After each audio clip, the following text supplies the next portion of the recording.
Beleza, gente? Bom dia a todos. Já esperar só dar 11 em ponto certinho que a gente starta, tá? É bom que já vai todo mundo se acomodando aí, seja no sofá de casa, seja na cadeira da sala, no escritório, onde for, certo? Vamos lá. Um bom dia. Eu sou Marcel Navarra, sou sócio-diretor da InvestSmart, um dos principais escritórios de investimentos da XP Investimentos. A gente está realizando, acho que alguns de vocês já estão acompanhando desde a última semana, a gente vem realizando essas conferências com alguns gestores, com algumas assets, algumas personalidades do mercado para trazer para vocês um pouco mais de informação, tá? Nosso intuito com iniciativa é trazer mais conhecimento para vocês, é conseguir deixar vocês com, com noção correta do que vem ocorrendo. Então, só para aproveitar, enquanto está todo mundo entrando, quero frisar novamente aqui um projeto que a gente começou, a InvestSmart, em parceria com a Bank Rio e a Alp. A gente está a gente sabe grande, principalmente autônomos, microempresários. Então, a gente lançou agora um projeto para auxiliar essas pessoas a passar por esse momento de mais dificuldade, tá? Com isso, o projeto Empreender e Apoiar, que auxiliará alguns microempreendedores, profissionais autônomos. Estamos disponibilizando aqui 4 pessoas da nossa equipe de marketing, tá? O Daniel comentou agora, gente, se puder só me dar um ok. O Daniel comentou que o áudio está falhando um pouco. Só me passa um ok se estiver fluindo bem o áudio para vocês. Perfeito, Walter. Vamos lá. Então, com esse projeto, a gente está disponibilizando 4 pessoas do nosso departamento de marketing para ajudar os profissionais, esses profissionais que se candidatarem, tá? Seja com ajuda através de redes sociais, seja através de sites, para que a gente possa buscar um pouco mais de iniciativa para essas pessoas conseguirem buscar a vida nesse momento tão difícil, tá? Então, essas pessoas vão ter acesso à equipe de marketing via site, via redes sociais, terão também acesso ao nosso jurídico, ao nosso RH, nossa expansão, para que possa auxiliar, tá? Logo em seguida, eu vou colocar aqui para vocês o link para quem quiser se inscrever também, ok? E continuando aqui, gente, hoje a gente está aqui com uma participação bem especial, com a participação do Alexandre Silvério. O Alexandre é CIO da AZQuest, é sócio, gestor da estratégia de renda variável da AZQuest, tá? O Silvério, só para vocês terem uma ideia, ele já tem aí, Silvério, vou comentar um pouquinho sobre o tempo também, tá? Vou entregar um pouco aqui, mas o Silvério já é gestor desde 1995, então o Silvério já tem passagem aí por N crises diferentes, já tem gabarito demais para trazer para vocês. E para vocês terem uma ideia, até eu acho que o brasileiro, de maneira geral, ainda é muito voltado à questão dos bancos em si. O Silvério também ocupou o cargo de head de renda variável do Santander Asset Management entre 2003 e 2007, e no último ano ele se tornou CIO dessa asset do Santander também, tá? Hoje, Silvério, um dos sócios principais, o CIO, para quem não conhece, é o Chief Investment Officer da ZQuest, ou seja, no linguajar tupiniquim, é o pajé de investimentos da ZQuest, né, Silvério? Vou passar a palavra aqui para ele. A Quest, gente, a Quest é uma das gigantes no Brasil. A Quest tem, poxa, quase 20 anos de fundação, foi fundada pelo Luiz Carlos Mendonça de Barros, fez uma joint venture há alguns anos atrás com a Azimuth. Poxa, eu acho que eles até têm bastante coisa do que ocorreu agora, de repente, com a Itália, por conta desse braço forte que vem da Itália, tá? Eu vou passar a palavra agora para o Silvério. Silvério, muito obrigado pela presença, um bom dia aí. Obrigado, Marcel. Você entregou realmente a minha idade, né? Eu estou nesse mercado realmente há bastante tempo. Vou tentar direcionar aqui a nossa conversa inicialmente, começando agradecendo a InvestSmart, esse contato que a gente já tem com vocês, não somente hoje, mas recorrentemente. Já tivemos lá no evento organizado por vocês recentemente, no Rio de Janeiro. Os nossos comerciais sempre muito próximos a vocês. para a gente é uma honra e uma responsabilidade ao mesmo tempo passar o nosso cenário, o que a gente está enxergando e com muitas incertezas ainda, eu vou falar bastante sobre isso, no cenário macroeconômico, no cenário de investimentos, mas essa oportunidade de poder falar para os assessores, poder atingir o público em geral, acho que é uma responsabilidade necessária e a gente não pode, nesse momento de dificuldade, de crise que a gente está passando, tá longe, a gente tem que estar perto de vocês, perto dos clientes. Imagina o desafio dos assessores, dos comerciais nesse momento. Então, para nós da ZQuest é uma honra e um privilégio poder participar dessa live. Vou começar dando um panorama geral de como nós da equipe de gestão lá na ZQuest estamos vendo o cenário. E depois, acho que o foco tem que ser um pouquinho mais em renda variável, pelo que eu entendi, falar também da minha percepção, dado que faço realmente fundos de bolsa já há 25 anos, sobre esse momento, e eu acho que esse momento é único na minha carreira. A gente está passando por uma crise sem precedentes em muitos aspectos. É verdade que eu passei várias dessas crises, né? Tanto na década de 90, mas sem dúvida alguma mais aguda que a gente já tinha passado foi a crise de 2008. Para quem está novo no mercado, né? Tem muita gente que chegou no mercado de renda variável recentemente, mas a crise de 2008 foi uma crise muito aguda, mas essa crise que a gente está atravessando é uma crise única no seguinte aspecto: ela está sendo muito rápida, ela foi muito rápida, né? A queda nas cotações foi muito acelerada e ela veio através de um tema que é o tema de saúde, né? Um tema que muito pouca gente do mercado conhece, é afeita a esse tipo de análise, e que começou com um choque de oferta num país muito importante hoje para a cadeia mundial de qualquer produto, né? A China, sem dúvida alguma, e aquela região onde começou essa crise é uma região produtora de vários componentes, sejam eletrônicos, é uma região muito importante do ponto de vista de produção também siderúrgica. É muito interessante quando você citou a Azimut, né? Só para contextualizar isso, a Azimut é a maior empresa de gestão independente da Itália e a gente tem presença em 14 países e desde 2015 a Quest está associada e de alguma maneira o que a gente tem recebido de informação tanto da equipe lá na China, bem como também da equipe da Itália, e eu acho que a gente utiliza muito essas informações para tentar enxergar o que vai acontecer nas próximas semanas no Brasil.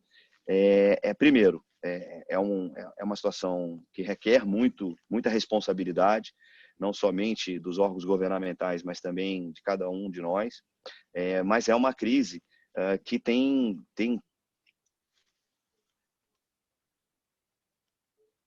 pela própria experiência da China, que tem um intervalo de duração.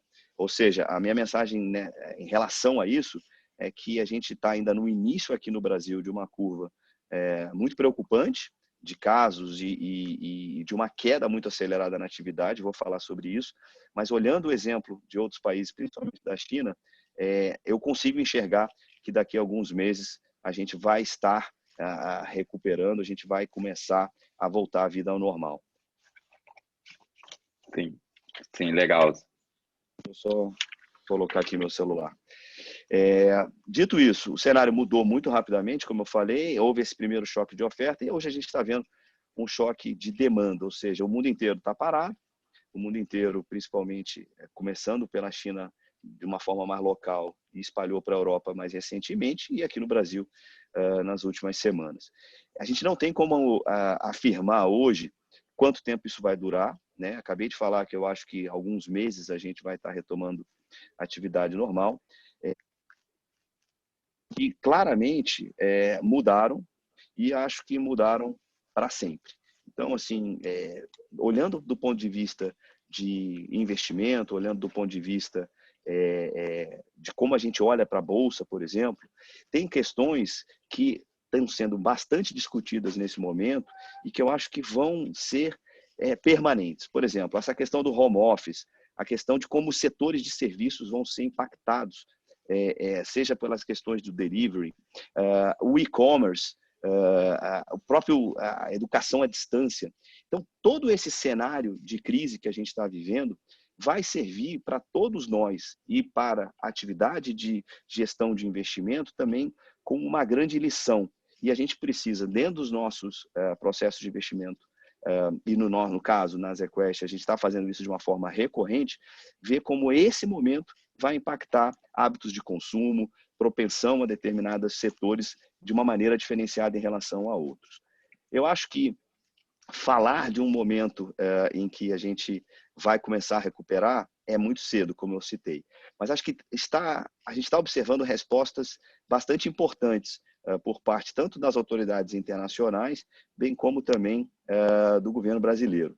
Digo isso em relação às questões fiscais e monetárias. O que eu quero dizer com isso?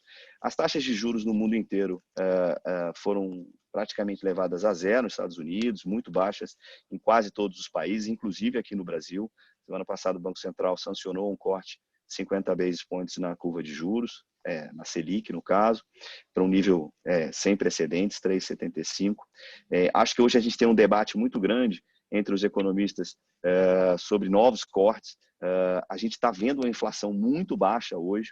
Acho que é válido o argumento de que esse choque, né, que começou com choque de oferta e agora é um choque de demanda, dado que a atividade está muito parada e vai continuar parada por algumas semanas, vai levar a uma inflação, num primeiro momento, muito, muito baixa, ainda mais baixa do que a gente esperava recentemente. Isso vai fazer com que a taxa de juros, na nossa opinião, permaneça baixa por bastante tempo.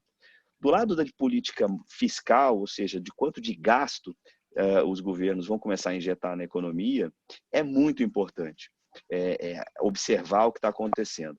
A gente viu de ontem para hoje, nos Estados Unidos, um primeiro acordo na Câmara e no Senado para um pacote de 2 trilhões de reais. Vários países ao redor do mundo, inclusive na Europa, vêm implementando essa política fiscal.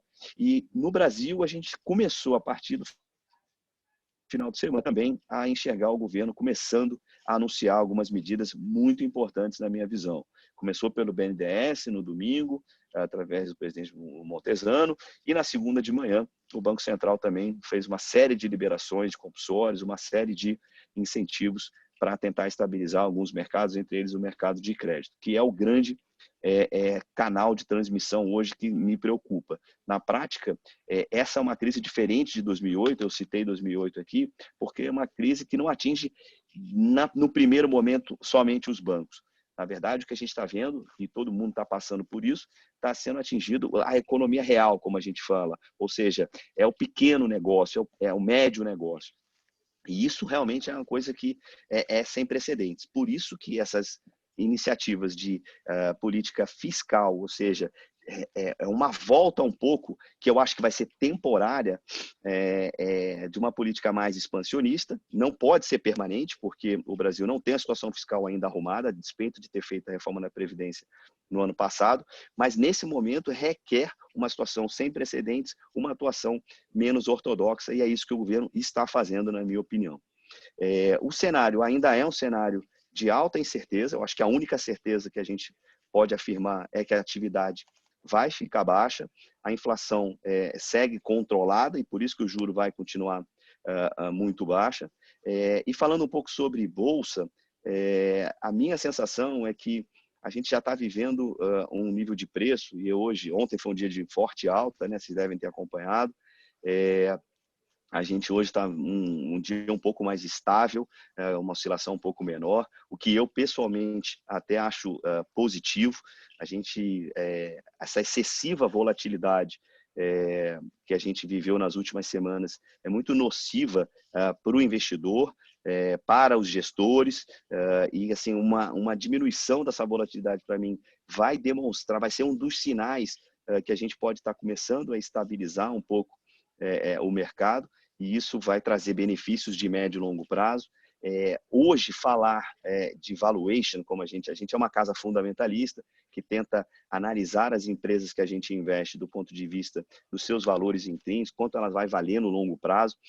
Hoje, sem dúvida alguma, esse exercício, dado as incertezas que eu citei, é mais difícil, mas acho que vale comentar algumas coisas para vocês de por que eu acho que, com uma visão de médio e longo prazo, não vamos acertar aqui em nenhum momento. Acho que se algum gestor, algum investidor falar que sabe que a gente atingiu o mais baixo ponto desse movimento, não existe como acertar esse ponto, mas a gente já enxerga na Bolsa hoje uma série de ações, e eu diria que a grande maioria já está em níveis de preço que, olhando para os balanços, olhando para a perspectiva de que essas empresas não vão deixar de existir, elas estão a preços muito atrativos.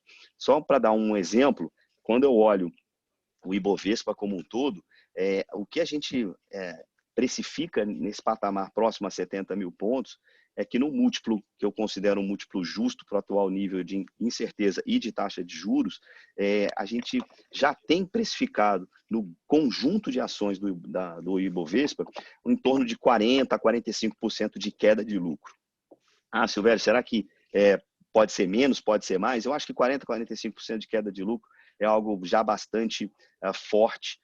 Em alguns setores específicos, acho que pode ser até mais.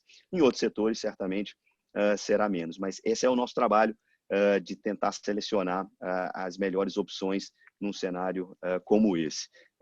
Acho que o nosso foco nos nossos fundos de ações lá na ZQuest tem sido muito olhar para os negócios que vão ser vencedores no final dessa crise. Esses negócios normalmente são negócios de quem hoje tem uma tranquilidade de caixa. Eu citei aqui, né, a dificuldade que as empresas têm, que todos têm, na verdade, hoje, de acessar o mercado de crédito.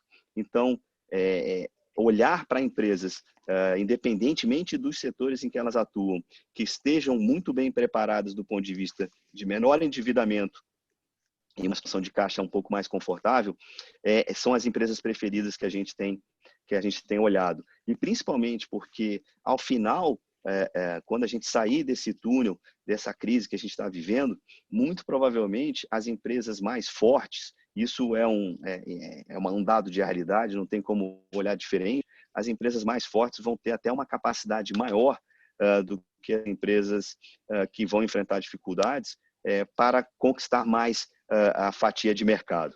A minha grande preocupação do ponto de vista do setor bancário, por exemplo, é como é que a inadimplência das pequenas e médias companhias vão se comportar nos próximos meses.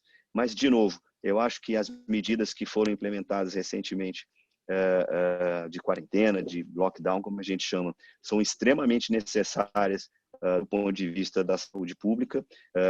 Ao longo do tempo, eu acho que vai haver um debate, e deveria ser um debate com um nível bom de discussão, né, sobre o quanto a economia e o quanto o mercado de trabalho, o emprego, a renda das pessoas vai ser impactada. Mas eu acho que, num primeiro momento, a preocupação, sem dúvida alguma, é em preservar ao máximo a saúde pública, a saúde das pessoas. Mas esse debate, na minha opinião, vai acontecer, acho que vai acontecer em algumas semanas, ou já está começando de alguma forma, se efetivamente a economia vai aguentar por muito tempo uma situação de total quarentena. Acho que esse tem que ser um debate, de novo, de um nível alto. Acho que a gente precisa, as lideranças precisam entender que isso precisa ser feito de uma forma positiva, ou seja, de uma forma construtiva, melhor dizendo, mas esse debate vai aparecer e, na minha opinião, em algum momento, nos próximos meses, a gente vai tentar retomar a atividade econômica. E as empresas, de novo, mais bem preparadas, com maior nível de caixa, menor endividamento, estarão em vantagem nesse momento, e são essas empresas que a gente está tentando capturar e mover os nossos fundos nessa direção. Os fundos da ZQuest de renda variável hoje já se encontram num patamar entre 90% e 95% do patrimônio investido em ações. A gente entrou o ano bastante otimista com o cenário macroeconômico. Claro que isso, nas últimas semanas, custou bastante do ponto de vista de rentabilidade. A gente fez alguns movimentos, nada muito radical, mas fizemos alguns movimentos de redução em algumas empresas e setores que a gente acha que vão sofrer mais nesse cenário, e buscamos alocar a parte desses recursos que nós saímos dessas empresas e setores mais sensíveis em empresas que a gente acha que podem até ser do mesmo setor, por exemplo, o setor de varejo, que eu vou citar aqui, é um setor que foi bastante prejudicado e será bastante prejudicado, é um dos setores mais sensíveis, o Guilherme estava perguntando aí, já estou me adiantando aqui nas perguntas, Marcel, mas claramente Ótimo. o setor de varejo também tem empresas que vão se beneficiar, por incrível que pareça, né? Ou, refraseando, vão sair mais fortes do que os seus concorrentes. Uma das empresas que a gente mais gosta na carteira e que continua sendo uma das maiores apostas da ZQuest é a Magazine Luiza, uma empresa que tem uma grande exposição no varejo físico, mas se preparou de uma forma assim muito melhor do que os seus concorrentes. Talvez tenha apenas uma concorrente no mercado de plataforma digital, de e-commerce, como a gente chama, que é a Mercado Livre, para ocupar esse espaço do que eu falei lá no início da minha explanação, de que haverá uma mudança nos hábitos de consumo, inclusive com ganhos muito prováveis para quem tem uma plataforma integrada com o e-commerce. E a Magazine Luiza é um desses casos.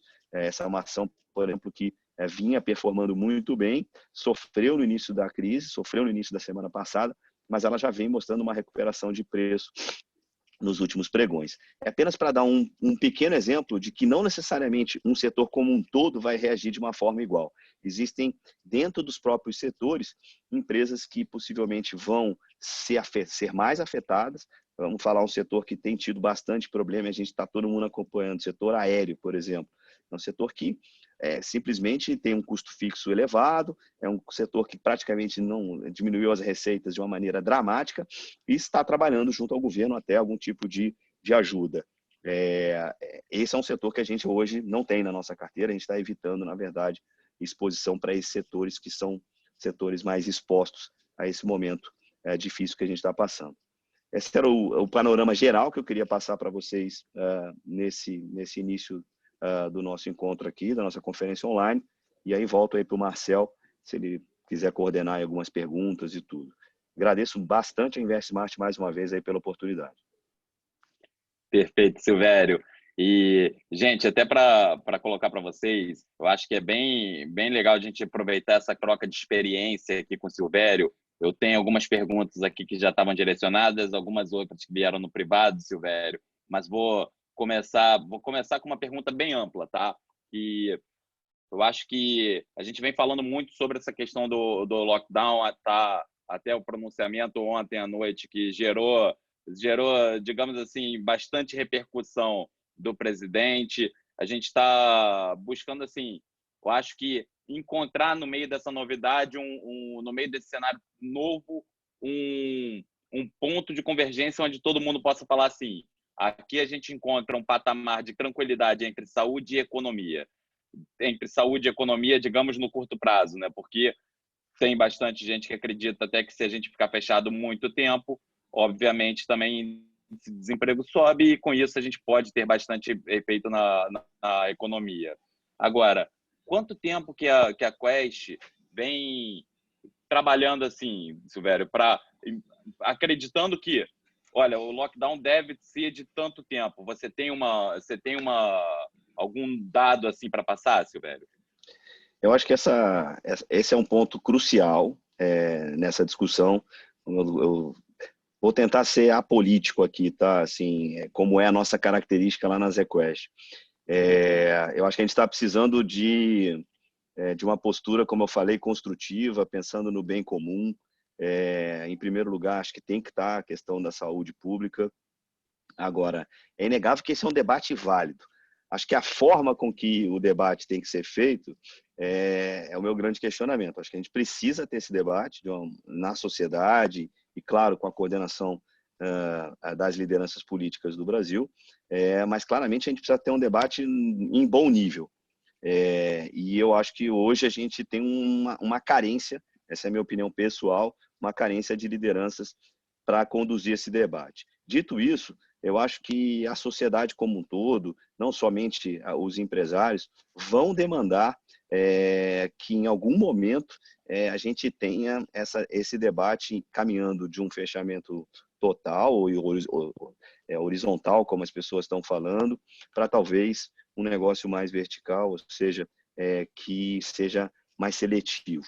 Até porque eu concordo com a visão de que algumas semanas são muito necessárias para você fazer com que a curva de infecção seja um pouco mais controlada e para não haver o esgotamento do serviço de saúde pública.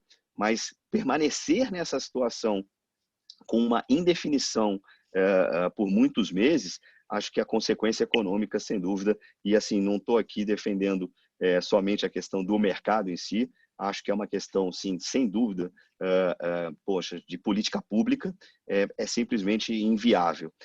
Não tenho essa resposta, Marcel, honestamente, de quanto é esse tempo. Eu acho que é uma combinação de, assim, de fazer uma curva com que a gente não esgote o nosso serviço de saúde pública, talvez sejam 2, talvez semanas, talvez sejam 3, mas eu não consigo enxergar um cenário em que a população, o empresariado, as lideranças políticas consigam ficar 3, 4, 5 meses numa situação em que as pessoas vão perder renda, vão perder emprego. E é bom lembrar, né? A gente hoje não tem uma quantificação clara disso, mas conversando com consultores, com pessoas ligadas à área de varejo, principalmente, e serviços, principalmente, o fluxo de caixa das companhias brasileiras hoje, das médias e pequenas, aguentam em torno de um mês e meio. Hein? Não é muito mais do que 30, 40 dias. Se for 25 ou 45, vai fazer pouca diferença. A gente está falando de que, assim, daqui a um mês e meio, as empresas que empregam a maior parte da população vão estar sem caixa para pagar salários. Então, assim, esse debate tem que ser um debate responsável, construtivo, mas assim, e sem, perdão aqui, sem as piadinhas que a gente às vezes escuta, mas assim, ele é sério. E esse é o ponto. A gente precisa avançar nessa direção. Eu realmente acho que a gente vai ter que flexibilizar em algum momento, a partir de que a gente tenha um fletamento, como a gente chama, né? Uma estabilização, para evitar que a gente tenha um caos total do ponto de vista de saúde. Mas não acho que vai ser 5 meses ou 4 meses totalmente parado. Acho também que liberar a partir de amanhã seria de uma irresponsabilidade sem tamanho. Acho que a gente está nesse debate, nesse momento, e eu realmente aí, não só como CIO na ZQuest, mas como cidadão, eu espero que haja uma certa compreensão da dificuldade desse momento e que a gente tenha capacidade, tanto das lideranças políticas como das lideranças empresariais e da sociedade, para chegar num denominador comum que equilibre um pouco essa situação. Perfeito, perfeito, Silvério. Eu vou começar aqui a buscar as perguntas do chat, porque estão chegando bastante perguntas, né, para a gente mesclar essa ordem aqui, Silvério. O Valentim, eu acho que você comentou um pouco sobre o ponto do Valentim, só para ver se você quer complementar alguma coisa, que o Valentim comentou, né? Bom dia, Silvério. Como o choque de oferta e demanda na China, que ocorreu nos últimos 3 meses, e agora nos Estados Unidos, e Europa e Brasil, podem impactar nossa economia? Ele já está impactando, na verdade, né? E vai continuar impactando da seguinte maneira. Às vezes as pessoas têm a percepção de que o Brasil é um país, e é muito comum isso entre os investidores estrangeiros, né? O Brasil é um grande exportador de commodities, isso tudo é verdade. A gente é o maior exportador de soja do mundo, um dos 2 maiores exportadores de minério do mundo. Então, a gente tem, sem dúvida alguma, uma presença muito importante de exportações na nossa economia, mas a nossa economia é uma economia que 2/3 do PIB é gerado por serviços, comércio, o que a gente chama de atividade doméstica. Então, a gente, na prática, quando acontece esse tipo de coisa, a gente tem um impacto aqui do ponto de vista da cadeia de exportações, de alguma forma, mas aqui vai ser muito mais impacto pelo que está acontecendo dentro do Brasil. E hoje o que está acontecendo dentro do Brasil é que a gente está vivendo o início da aceleração desse número de casos e a gente está com a economia parada.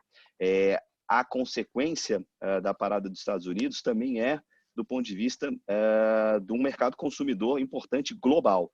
Então, está tudo muito conectado. O Brasil vai sofrer, de alguma forma, se a economia global entrar em recessão, por condições financeiras também, ou seja, quando você tem uma deterioração das condições financeiras globais, isso impacta custo de refinanciamento das empresas, isso impacta a curva de juros do Brasil, mas do ponto de vista de atividade, a gente é muito mais dependente da atividade doméstica do que propriamente das exportações. Mas quando acontece uma crise dessa magnitude, é claro que tudo o que acontece na China, nos Estados Unidos, na própria Europa, acaba impactando expectativas e confiança, né? Assim, a gente vinha num processo de retomada da economia brasileira muito grande. A gente tinha tudo para ter um PIB acima de 2% esse ano, e hoje a gente pode afirmar que nossas contas nas Equest, que a gente vai ter um PIB negativo esse ano, muito provavelmente acima de 1% de queda. Se a gente estiver errado, e eu espero que, claro, a gente tenta fazer dado o grau de certeza, como eu citei no início, com as melhores projeções possíveis. Mas um resultado de 0 esse ano seria realmente um grande resultado, e seria um resultado que viria de uma melhora rápida do que a gente está enxergando. Mas respondendo o ponto, a gente já importou esse choque de oferta e já importou também o choque de demanda, e agora a gente está vivendo o nosso próprio choque de queda tanto de oferta quanto de demanda. O tempo que isso vai durar vai ser chave para a gente determinar a velocidade de recuperação, tanto do PIB quanto dos mercados como um todo e da Bolsa, principalmente. Perfeito, Silvério, perfeito. Até uma pergunta agora, vou juntar 2 perguntas agora aqui, Silvério, que achei legal, que falam diretamente sobre os produtos da Quest, né? A Morgana perguntou aqui sobre como a Quest está gerenciando o risco e aproveitando as oportunidades nesse momento. E a Cláudia questionou se acha que os fundos D30 podem perder um pouco da atratividade nesse momento. A Equest tem várias estratégias, né? Assim, a gente tem estratégias de renda variável, eu sou o gestor, mas a equipe de gestão está sob minha coordenação. A gente tem fundos multimercado macro, a gente tem fundos de crédito privado, a gente tem fundos de arbitragem. Nossa principal preocupação nesse momento é manter todos os nossos fundos, de todas as estratégias, dentro do cumprimento do seu mandato de risco. Então, assim, a minha função lá é coordenar essas equipes e fazer com que os gestores responsáveis por cada uma dessas estratégias, a despeito desse aumento de volatilidade muito grande que a gente teve, que impactou a maioria dos gestores, inclusive alguns dos nossos fundos, a gente se atenha a entregar o que a gente, e principalmente num prazo dilatado, o que a gente se propõe para o cliente. Todos os nossos fundos têm um histórico de longo prazo bastante positivo em todas as estratégias. A gente supera o benchmark desde o início em todos os fundos abertos, e são vários. E a nossa preocupação principal nesse momento é manter essa relação com o cliente, com o cotista, dentro do mandato do que a gente se propõe. Então, a parte do processo de investimento é muito importante nesse momento. A troca de informações entre as equipes é fundamental. Então, a equipe de macroeconomia ajuda bastante a equipe de equities do ponto de vista de cenário. A equipe de crédito ajuda a equipe de equities também e vice-versa. Então, ser uma empresa que tem essa capacidade é bastante enriquecedor do ponto de vista de tomada de decisão. Sobre a pergunta do fundo D30, eu confesso a você que eu não tenho uma opinião completamente fechada em relação a isso. Os fundos D30 são, na prática, fundos que miram, até por uma questão de liquidez dos ativos e de tomada de decisão, evitar com que uma saída muito abrupta impacte os cotistas que estão lá dentro. A gente tem produtos em todas as estratégias, também D1, né? A própria estratégia de renda variável, a gente tem as Equest ações que é D1, a gente tem o nosso Small Mid Caps, que foi um dos melhores fundos eleito aí por algumas publicações, um dos melhores fundos da década passada, que é D30, e para um fundo Small Mid Caps é super importante a gente ter essa clareza de que e o fundo está fechado há bastante tempo, a despeito de algumas solicitações de reabrir esse fundo, exatamente por a nossa preocupação em ter a mobilidade e ter a capacidade de gerar recursos para os cotistas no prazo adequado. Eu não acho que é o fim da indústria de D30. Eu acho que o que eu queria comentar sobre isso é que o próprio investidor, no caso também os assessores, precisam entender o perfil do seu cliente. E aí eu até li ontem uma carta, e eu vou pegar esse gancho, na verdade, para falar de um tema que talvez faça parte dessa discussão, mas não tenha sido ainda colocado aqui na nossa live, Tem um cara que eu fiz até alguns podcasts recentemente, sempre me pergunto, Silvério, você tem algum livro para esse momento até que a gente está vivendo? É interessante fazer sugestões, né, de coisas para ler e tudo. E tem um cara que eu respeito muito, que é um gestor chamado Howard Marks.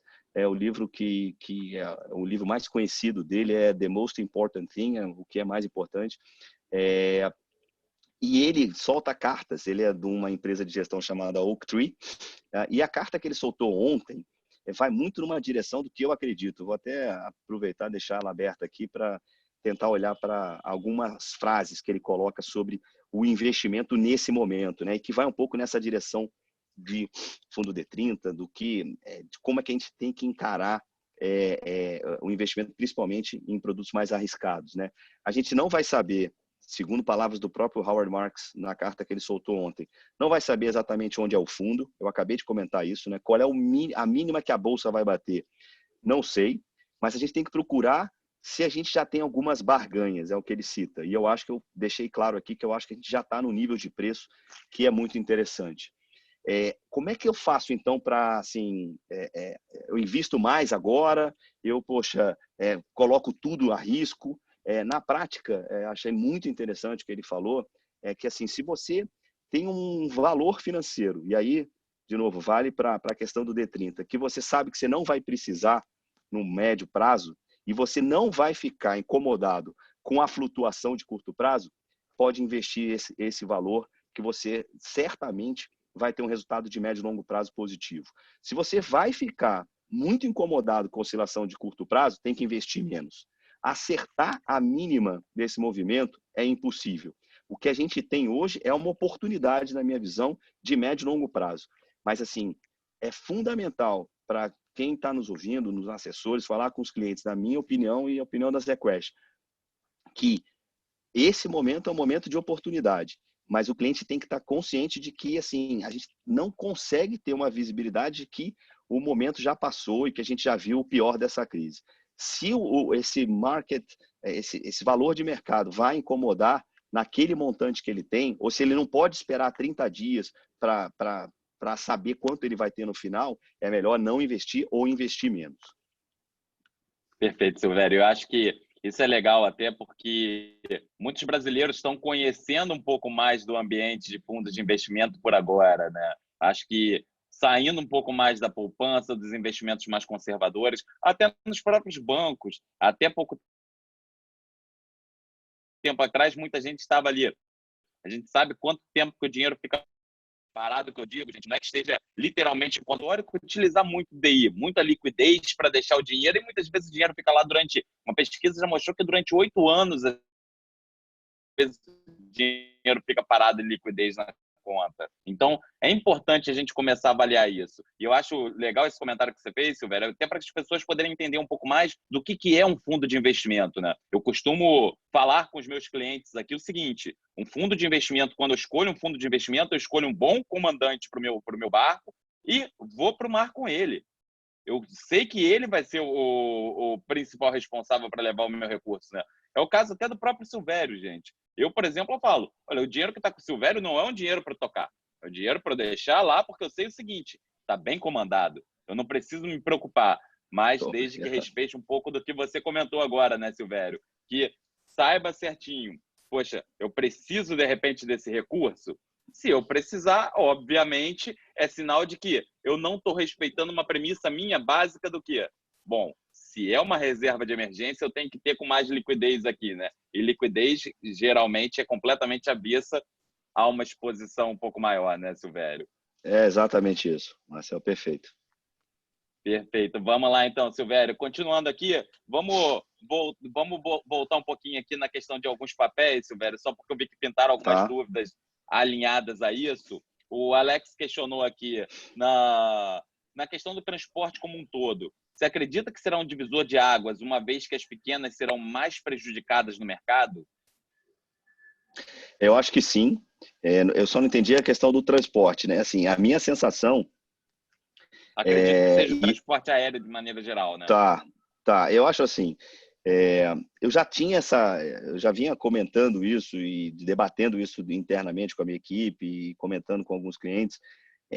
a gente acaba focando, né, e principalmente o mercado financeiro, em conhecer as empresas, no caso de renda variável, as empresas de capital aberto na Bolsa. E essas empresas são as empresas normalmente mais vencedoras. Por quê? Porque são poucas exceções. Existem exceções? Pouquíssimas, existem. Mas a grande maioria das empresas que são líderes nos seus setores já estão representadas na Bolsa.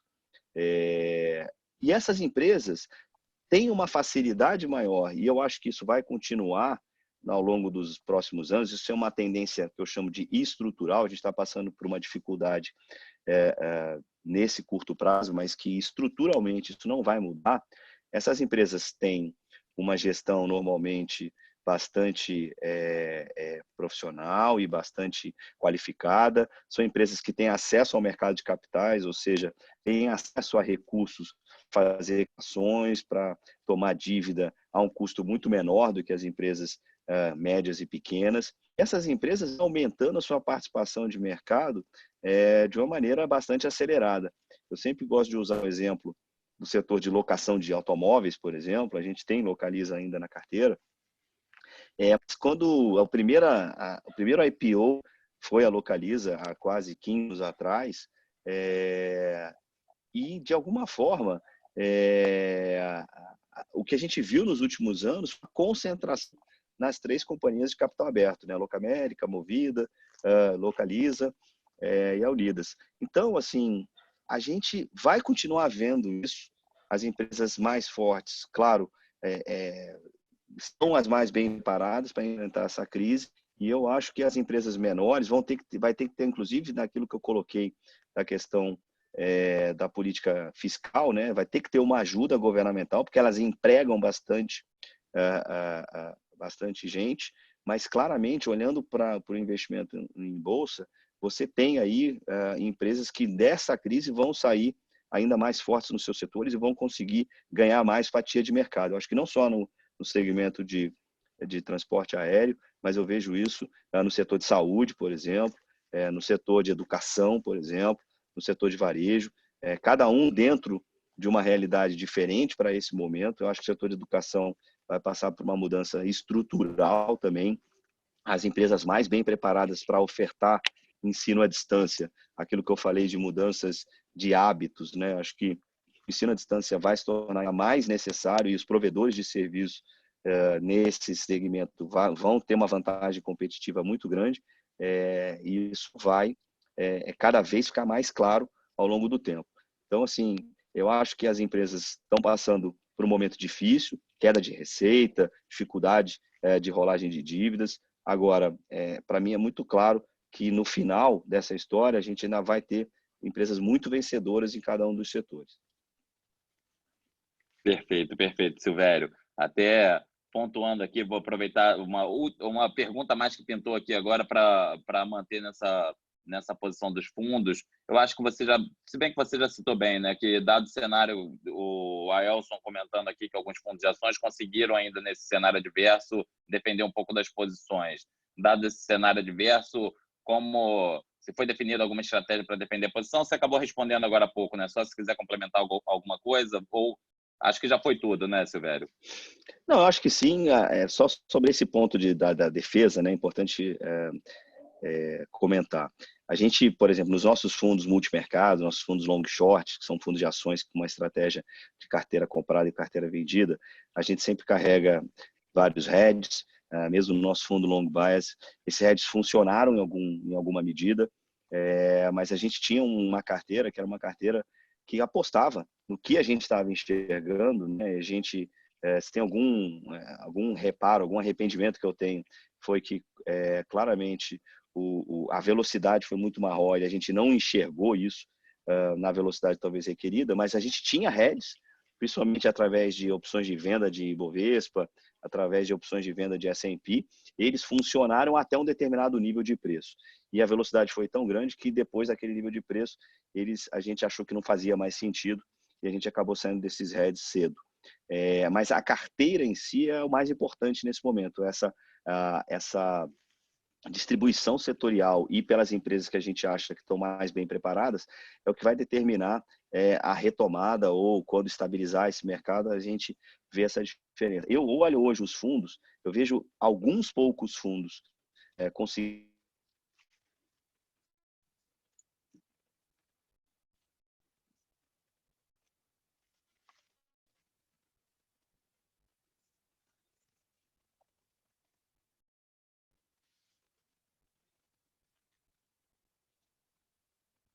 Opa, eu acho que E acho que daqui cravou. para frente. Oi, Silvério, eu acho que se puder repetir agora aí os últimos 20 segundos, que travou um pouco a conexão. Voltou, né? Voltou? Voltou. Tá. Então, assim, eu estava comentando que a grande maioria dos fundos, poucos fundos acabaram conseguindo se proteger, mas se a gente for olhar os fundos de ações, a maioria, e até é um reflexo também de como as ações acabaram caindo muito rápido e todas mais ou menos da mesma magnitude. Você não tem uma grande diferenciação entre os fundos de ações, a grande maioria. E eu não estou falando da indústria toda, estou falando da indústria de fundos independentes, dos fundos dos melhores gestores. Agora, eu acho que daqui para frente a gente vai começar a ter sim bastante diferenciação, porque depois dessa queda abrupta, a gente vai começar a ver essa discussão toda que a gente teve de quais são as empresas que vão conseguir superar de uma maneira mais bem sucedida essa crise, vai começar a ter uma diferenciação sim. Mas até agora o que a gente viu foi que assim foi uma venda generalizada, até em função dessa velocidade de queda que eu falei, eu acho que teve muito movimento de diminuição de risco obrigatório em função de limites de risco de algumas gestoras e também de alguns investidores, mas eu não vejo também, isso é bom colocar aqui, não vejo um risco sistêmico hoje no mercado. Eu acho que o mercado aprendeu muito com a crise de 2008, a gente citou lá no início as crises que eu passei, que alguns já devem ter passado. O sistema hoje é um sistema bem mais preparado do ponto de vista na bolsa, margens de garantia, né? E eu acho que a gente hoje tem uma preocupação enorme com a saúde financeira da economia como um todo e de algumas empresas, mas a gente hoje não tem uma crise ainda, e eu acho que a gente não terá, de crédito, por exemplo. A gente tem um problema de liquidez. A gente precisa que essas medidas que forem implementadas tenham um canal de transmissão para as pessoas, para as pequenas e médias empresas, para a carteira de alguns fundos.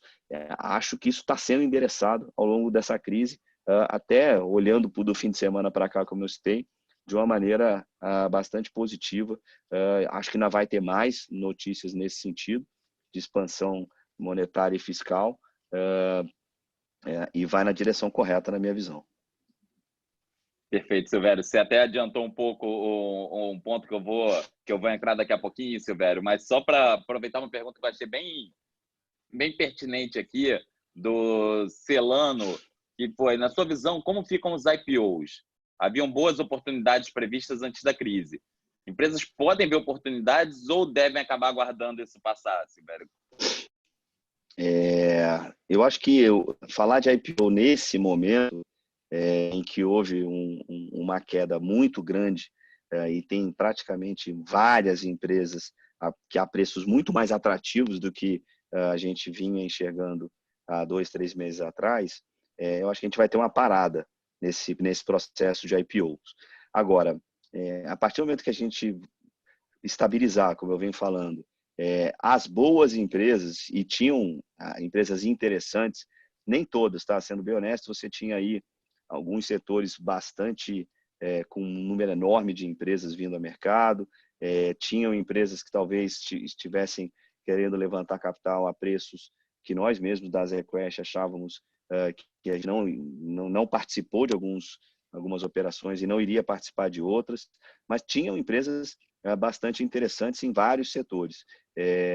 Acho que isso vai retomar de uma maneira lenta, talvez lá para o segundo semestre, quando a gente já tiver uma visibilidade maior sobre o tamanho da queda da atividade, do início da retomada.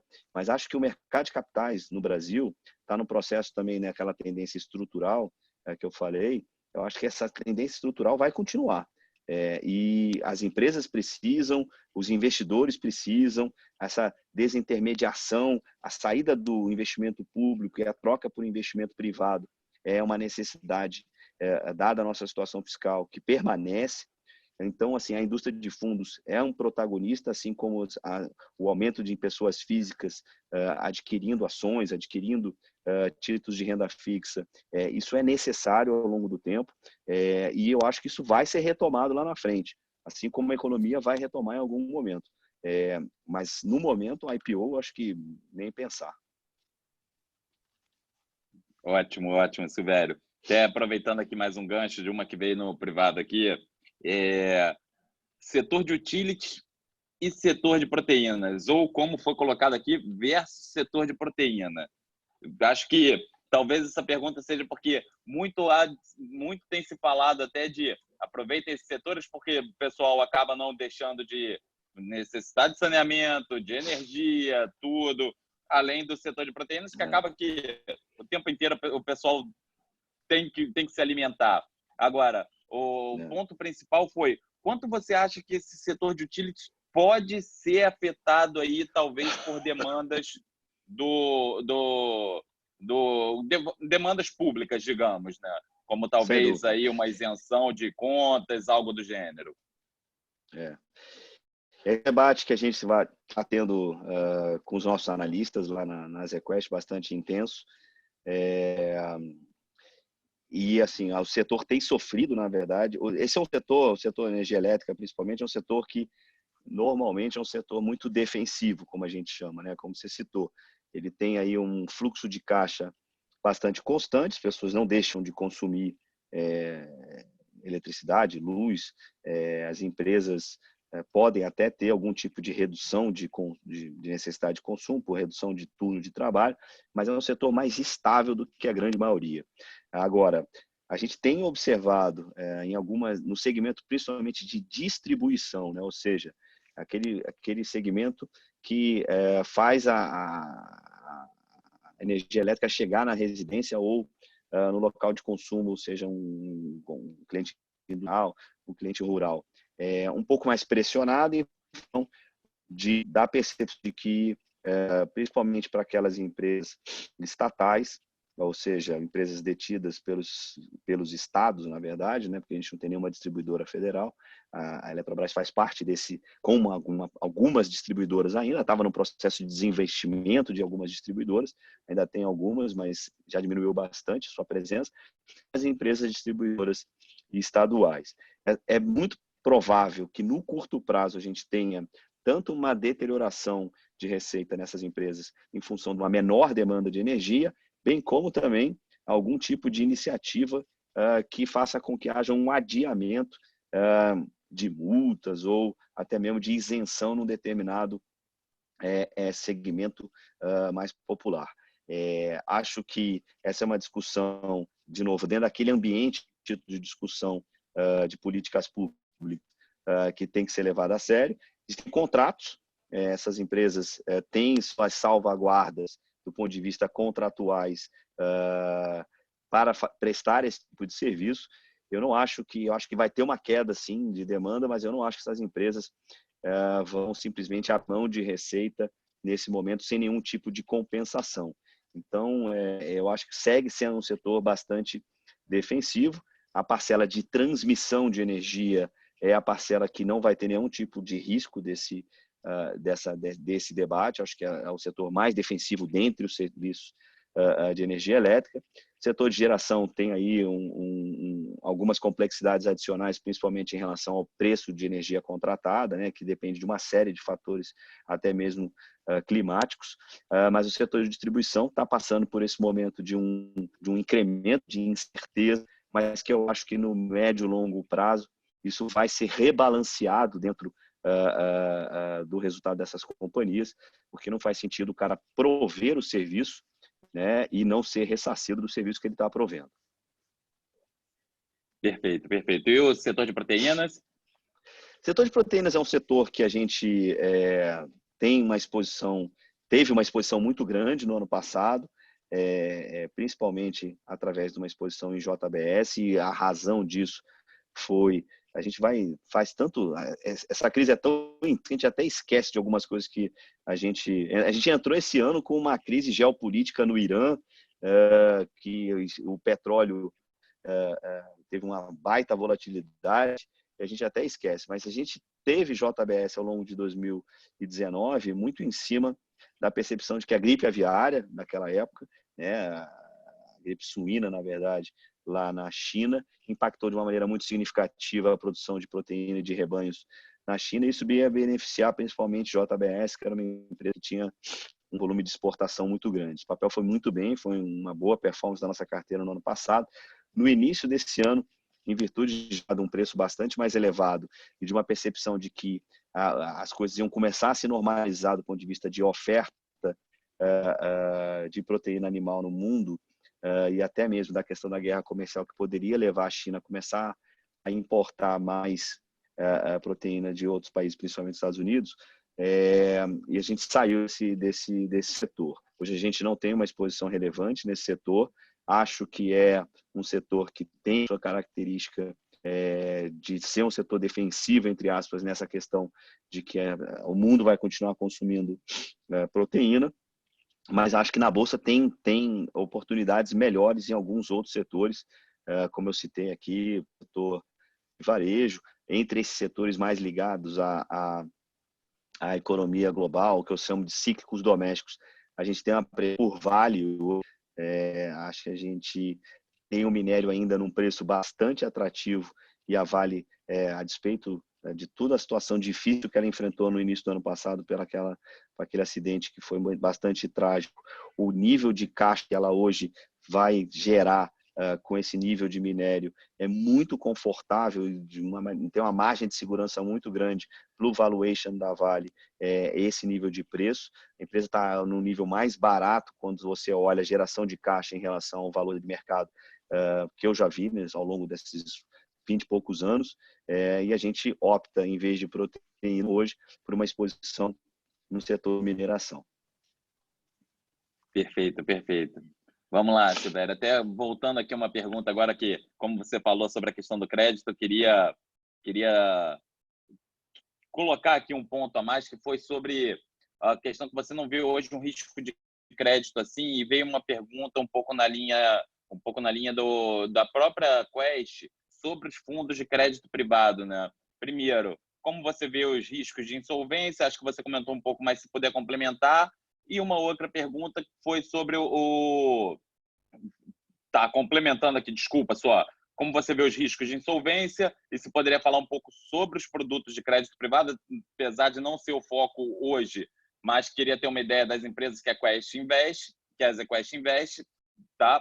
Pois não. Aí a outra pergunta foi: eu olhei a carteira do fundo de crédito privado longo prazo e fiquei um pouco assustado com a rentabilidade negativa esse mês. Gostaria de saber qual a posição de vocês, ouvir um pouco sobre a volta do retorno positivo e liquidez do fundo. Se puder só dar um gancho nessas aí também. Tá, agradeço aí até a oportunidade de falar sobre isso. Os nossos fundos, todos os nossos fundos de crédito são fundos que aplicam um percentual do patrimônio em empresas extremamente defensivas. Que empresas são essas, né? Empresas do setor de utilities, que a gente acabou de falar, empresas do setor de concessões. A gente não tem, por característica dos nossos fundos, títulos que a gente chama de high yield, né? Aqueles títulos mais estruturados, grandes FDICs de factoring, não é o perfil da nossa carteira. A gente está falando de uma carteira que, na nossa opinião, é extremamente bem estruturada do ponto de vista de risco de crédito. E as empresas que a gente tem na nossa carteira são dessas empresas vencedoras que eu citei, né, em que a gente não está enxergando uma deterioração. Claro, a economia como um todo está passando por um momento de diminuição de receita, de expectativa de diminuição de atividade, mas quando a gente olha para a nossa carteira, a gente não enxerga empresas que estão passando por uma dificuldade de crédito, que não vão passar, na nossa opinião, por uma dificuldade de crédito. O que a gente está enxergando é um mercado secundário de crédito bastante ilíquido.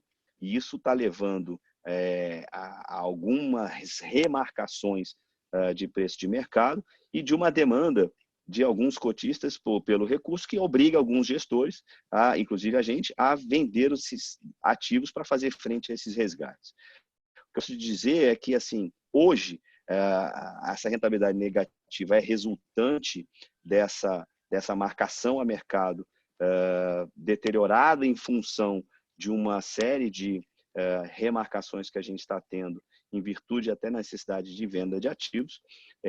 Hoje, claramente, a carteira tem um retorno esperado e com um crédito, na minha opinião, bastante baixo, extremamente elevado.